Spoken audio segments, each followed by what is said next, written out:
శ్రీ పరాభవ నామ సంవత్సర ఉగాది సందర్భంగా హైదరాబాద్ లోని తెలంగాణ జాగృతి కార్యాలయంలో సంప్రదాయబద్ధంగా వేడుకలు నిర్వహించారు.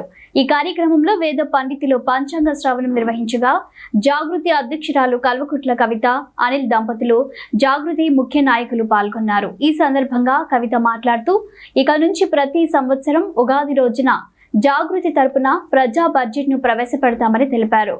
ఈ ఏడాది 2,15,200 కోట్లతో ప్రజా బడ్జెట్ ప్రతిపాదిస్తున్నామని పేర్కొన్నారు.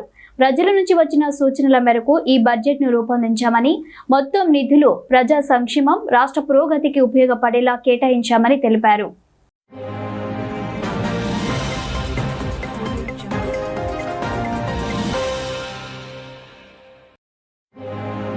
తెలంగాణ జాగృతి ప్రజా బడ్జెట్ ని ప్రవేశపెడుతుంది. రేపు పొద్దున జాగృతి గవర్నమెంట్ లోకి వచ్చిన జాగృతి సంస్థ వాళ్ళు ప్రజా బడ్జెట్ ప్రవేశపెట్టాల్సిందే. దానికోసమే ఇలా మనం నాంది పలుకుతాము. వైద్యానికి సంబంధించి ఇవాళ ప్రతి ఒక్కరం కూడా అరిగోసపడుతున్నాం. వైద్యానికి మనం జాగృతి ప్రజా బడ్జెట్ లో 25,000 కోట్లను కేటాయిస్తా ఉన్నాం. విద్యకు మంచి పెద్దపీట వేసి 30,000 కోట్ల రూపాయలు కేటాయించాలని చెప్పి మేము డిమాండ్ చేస్తా ఉన్నాం.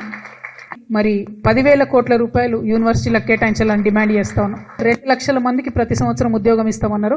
ఈ సంవత్సరానికి 2 లక్షల మందికి ఉద్యోగాలు ఇస్తూ దానికి సంబంధించి 3,000 కోట్ల రూపాయలను బడ్జెట్లో పెట్టాలని చెప్పి మేము డిమాండ్ చేస్తూ ఉన్నాం. అన్ని రకాల వర్గాలు కూడా పెన్షన్లు రాకుండా ఇబ్బంది పడుతున్నారు. కాబట్టి మీరు పెంచాల్సిన పెన్షన్కి 25,000 కోట్ల రూపాయలు తెలంగాణ జాగృతి ప్రజా బడ్జెట్లో ప్రతిపాదిస్తున్నది. 5,000 కోట్ల రూపాయలు ప్రజా కళాకారులకు పెట్టాలని చెప్పి జాగృతి బడ్జెట్ డిమాండ్ చేస్తూ ఉంది. మీరు ఆడబిడ్డలకు ఏదైతే 2,500 రూపాయలు ఇస్తాం ప్రతి నెల అని చెప్పినరో దానికి సంబంధించి 15,000 కోట్ల రూపాయలు ఈ సంవత్సరానికి సరిపడా పెట్టాలని చెప్పి జాగృతి డిమాండ్ చేస్తూ ఉన్నది.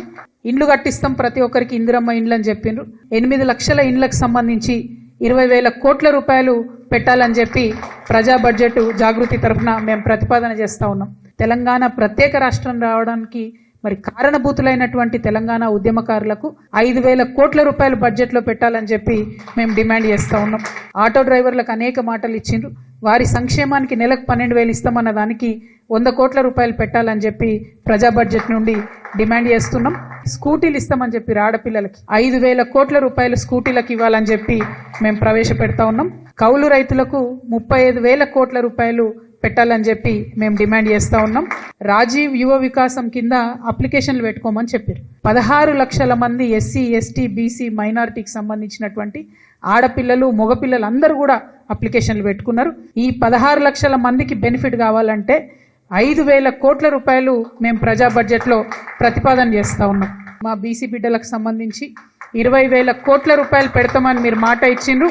ఆ 20,000 కోట్ల రూపాయలు పెట్టాలని చెప్పి నేను ప్రతిపాదిస్తూ ఉన్నాను. 18,000 కోట్ల రూపాయలు ఎస్సీస్కి సంబంధించి బడ్జెట్ ప్రవేశపెట్టాలని ఈ ప్రభుత్వాన్ని మేము డిమాండ్ చేస్తూ ఉన్నాం. అట్లానే ఎస్టీస్కి, ఆదివాసీలకు, బంజారాలకు కలిపి వారికి హక్కుభుక్తంగా రావాల్సిన 10,000 కోట్ల రూపాయలని కూడా ఈ సంవత్సరం బడ్జెట్లో పెట్టాలని చెప్పి మేము డిమాండ్ చేస్తూ ఉన్నాం. బ్రాహ్మణ పరిషత్ను కూడా మీరు ఇగ్నోర్ చేయకుండా తప్పకుండా 1,000 కోట్ల రూపాయలు బ్రాహ్మణుల వెల్ఫేర్ కోసం కూడా పెట్టాలి. అన్ని సెక్టర్స్ మీరు ఇగ్నోర్ చేయకుండా బడ్జెట్ ప్రవేశపెట్టాలని చెప్పి నేను ఈ ప్రభుత్వాన్ని కోరుతా ఉన్నాను.